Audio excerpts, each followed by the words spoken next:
नमस्कार, मैं हूँ ऋचा शर्मा और आप देख रहे हैं न्यूज़ फॉर नेशन। बिहार में इन दिनों विधानसभा चुनाव को लेकर सुगबुगाहट तेज हो गई है। ऐसे में अब मिशन 2020 में सभी पार्टियां पूरे दमखम के साथ चुनावी मैदान में उतरने को तैयार है।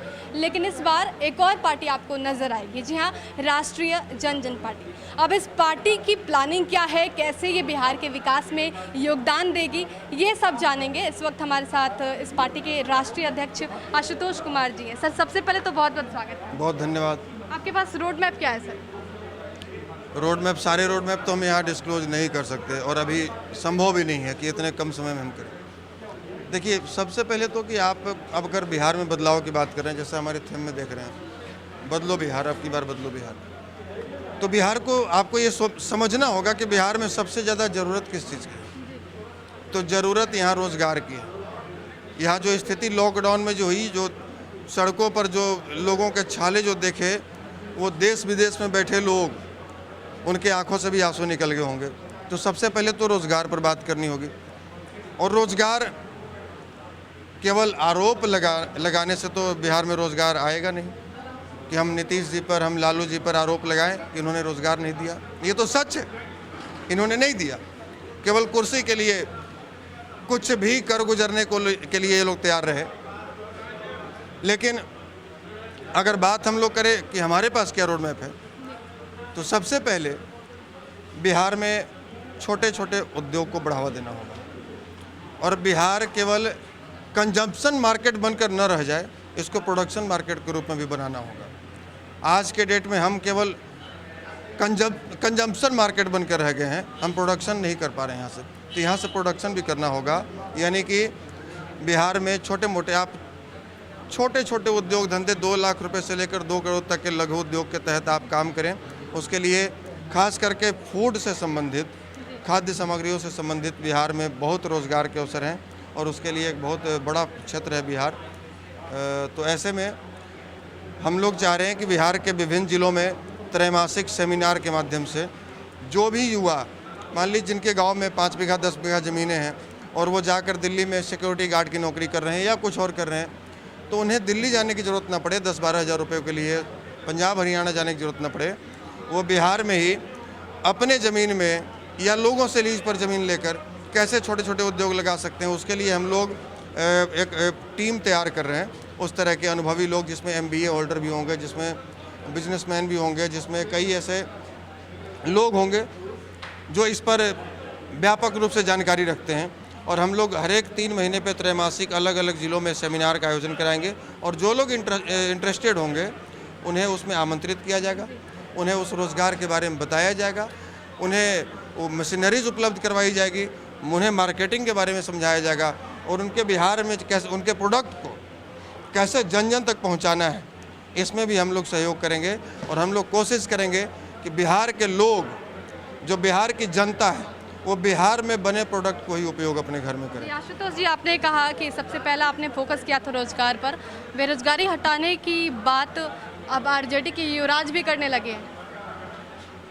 सर मैडम, देखिए, जिन्होंने बिहार को बेरोजगार बनाया और वही बेरोजगारी हटाने की बात कर रहे हैं, ये तो बहुत बड़ी विडंबना है। ये उनके बूते की बात नहीं है। ये चुनाव जब नज़दीक आता है तो 6 महीने पहले एक्टिव होते हैं कि बिहार से बेरोजगारी दूर करें, और 4.5 साल तक ये नींद लेते रहते हैं। इन्हें याद नहीं आती बिहार में बेरोजगारी।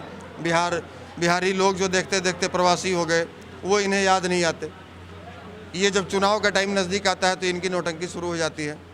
कोई बिहार में बेरोजगारी यात्रा निकालता है, कोई कुछ निकालता है, कोई कुछ निकालता है। इनका ही तो देन है कि आज बिहार की 11 करोड़ जनता आज बेरोजगारी का दंश झेल रही है।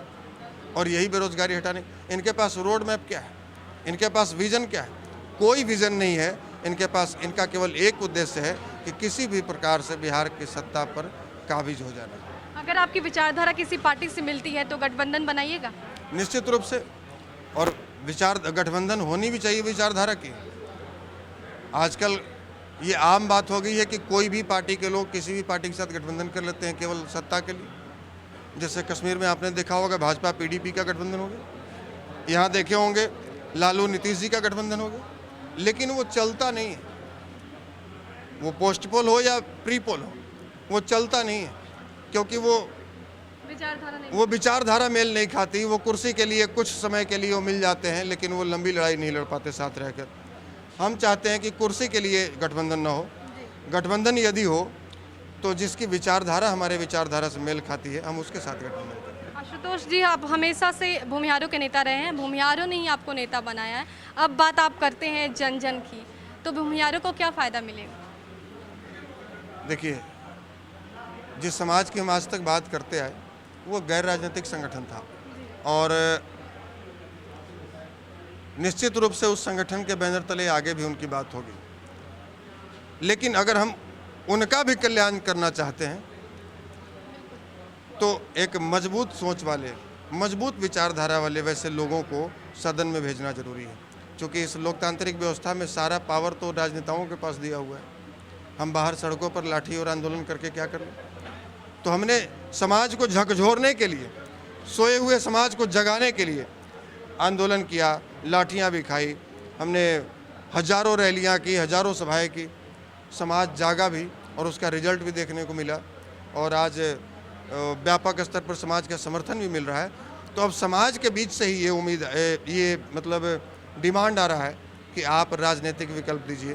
तो ये मजबूरन हमें ये विकल्प देना पड़ा, और ये केवल मेरा सोच नहीं है।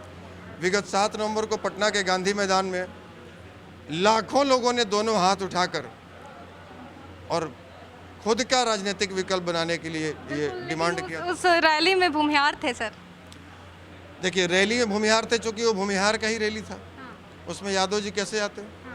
जैसे तेल पिलावन लाठी घुमावन रैली में यादव जी पहुँचे थे, जैसे चंद्रवंशी महासभा की रैली में चंद्रवंशी जी लोग पहुँचे थे, तो वहाँ दूसरे क्यों आते? हम तो धन्यवाद देना चाहेंगे संजय पासवान जी जैसे नेताओं का, MLC संजय पासवान जी, जो बिना आमंत्रण के भी मंच पर आए और वो शुभकामना और बधाई देकर गए। और धन्यवाद हम अपने समाज के नेताओं का भी देते हैं, जो एक भी नहीं डर से आए। तो ये तो बहुत बड़ी बात। आप चुनौती किसको मानते हैं, नीतीश जी को या फिर तेजस्वी? देखिए, चुनौती इसमें है ही नहीं, बिहार की जनता ने इनको इग्नोर कर दिया है। ये केवल विकल्पहीनता का फायदा उठा रहे हैं, इस बात को समझिए। और हमने अपने प्रेस कॉन्फ्रेंस में जिन चतुरानन की बात कही ना, वो बिल्कुल सत्य है।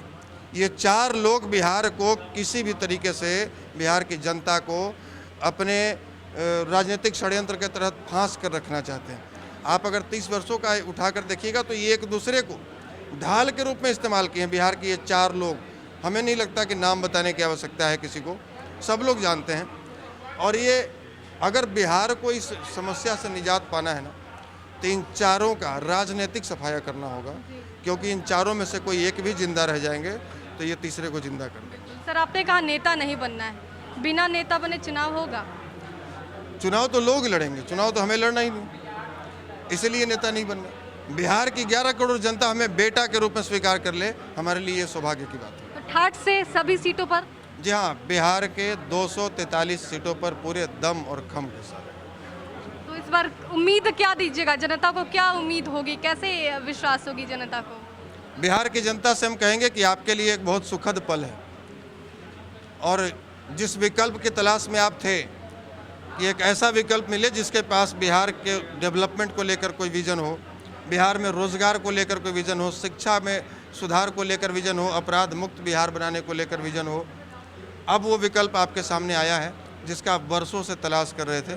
तो ये आपके लिए आज खुशी का दिन है, और हम आप सभी दर्शकों को भी धन्यवाद देना चाहेंगे कि आप सबों ने हमें इतना प्यार और समर्थन दिया, कि आप सबों के प्यार और समर्थन के बदौलत ही हम ये हिम्मत जुटा पाए हैं कि हम राजनीतिक पार्टी का गठन किए, और आप सबों का स्नेह और आशीर्वाद हमें चाहिए, वो अपेक्षित है। 15 साल से बेहतर सरकार जी, 15 साल की जो बातें हो रही है, तेजस्वी की भी का भी 15 साल, JDU का भी 15 साल, दोनों एक दूसरे पर आरोप लगाते रहे।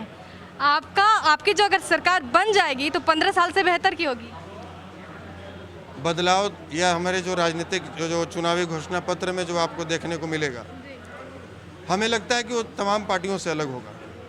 और हम ज़मीन की बात करेंगे। जैसे नीतीश जी बाढ़ आता है तो हेलीकॉप्टर पर बैठ के हवाई सर्वेक्षण करते हैं, तो हवाई सर्वेक्षण करने से क्या पता चलेगा कि बाढ़ में कौन सा बच्चा दूध के बगैर 3 दिन से रो रहा है, जो फंसा हुआ है घर में, कोई मरीज खटिया पर सो रहा है, वो हॉस्पिटल नहीं जा पा रहा है। तो ये उसी प्रकार से सर्वेक्षण करके अपने चुनावी घोषणा पत्रों में ये एजेंडा लाते हैं। और हम लोग बिहार के 2200 गाँवों का दौरा करके आए हैं। भैया, चाचा, दीदी और दादी के साथ में खटिया, चौकी और दरी पर बैठकर उनकी समस्याओं को जाने हैं और उसी हिसाब से हम चुनावी घोषणा पत्रों में स्थान देंगे उनको। बिल्कुल, तो अब बिहार में ज़मीनी बात होगी, वैसी बात होगी जो बिहार को बदल सकता है। देश और दुनिया के तमाम अपडेट्स के लिए हमारे साथ बने रहिए और देखते रहिए न्यूज़4 नेशन। नमस्कार।